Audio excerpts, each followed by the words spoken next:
Is it 1950 already? Oh my gosh, here we are.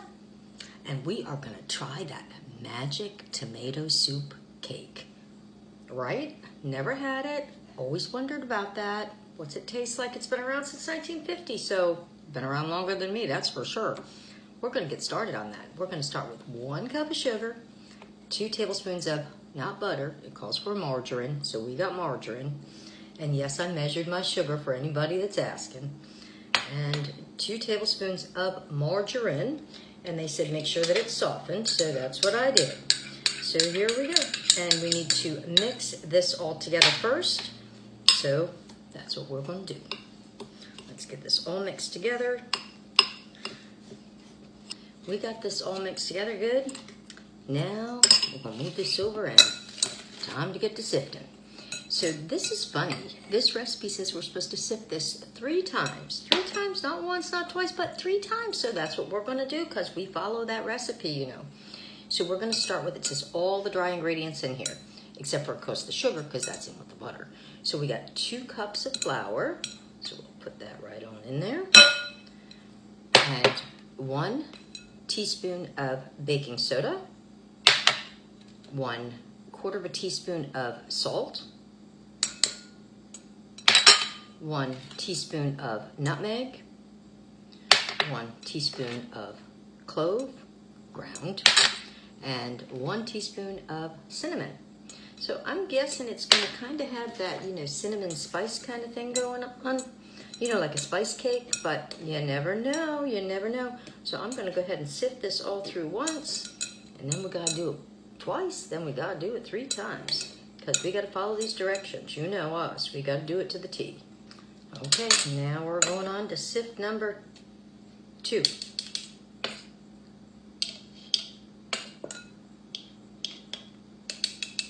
I don't have one of those fancy sifters, so I just use a strainer.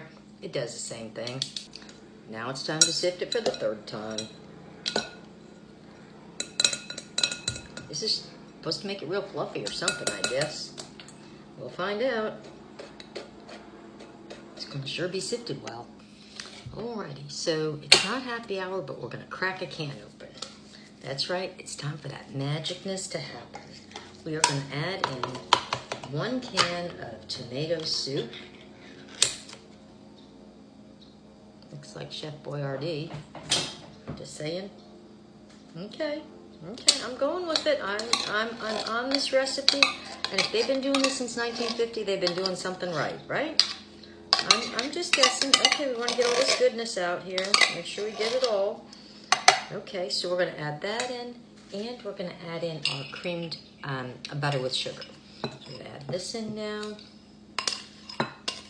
Oh, no, it's margarine, not butter. Okay, and we're going to mix this all together. I don't know. It's a pretty color anyway. Does kind of look like that Chef Boyardee, you know, those SpaghettiOs. Just saying. Hopefully it's not going to taste like those. So I'm going to get this all mixed up good. Okay, so it calls for a loaf pan, so we got that. And it says to grease it, so you know me, I know my spray. Spray it up. Yes, I am. Spray it up good. Don't want any stickiness. Okay, so it says it's a cake, but you're using a loaf pan, and it is a little thicker than a lot of cake batters. It's a little more bread-like. We'll find out. We're going to find out if this is yummy or not. Just saying. Alrighty, now it says 350 for 1 hour. So that's what we're going to do. It did say it was optional. You could add walnuts and or raisins, but I'm going with the original recipe. You know, in the Depression, I'm not sure that they had a lot of those extra ingredients just hanging around to be thrown into this magic cake.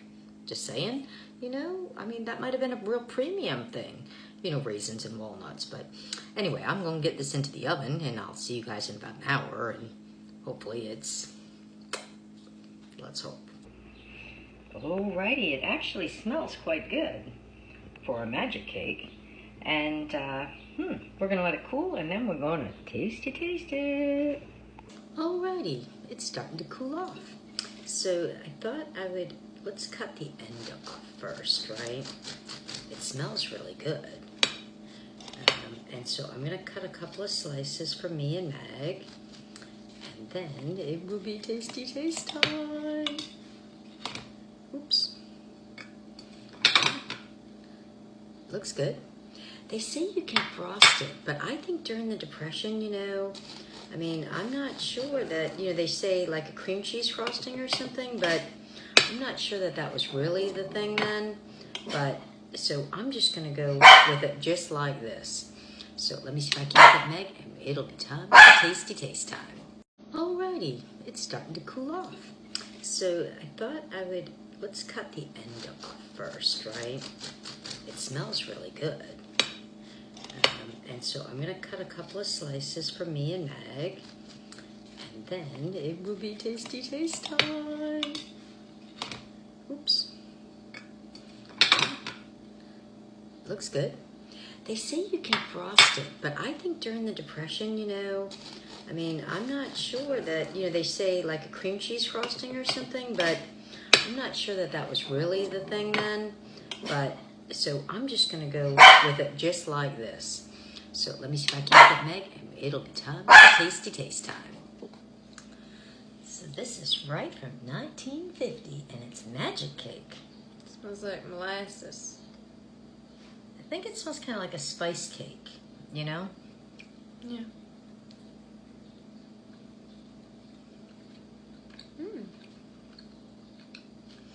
I mean, they said in other articles I read, you could put like a cream cheese frosting or something on it, but I think during the Depression they didn't have like all those extra things to be doing that. I like it. You do? I like the texture.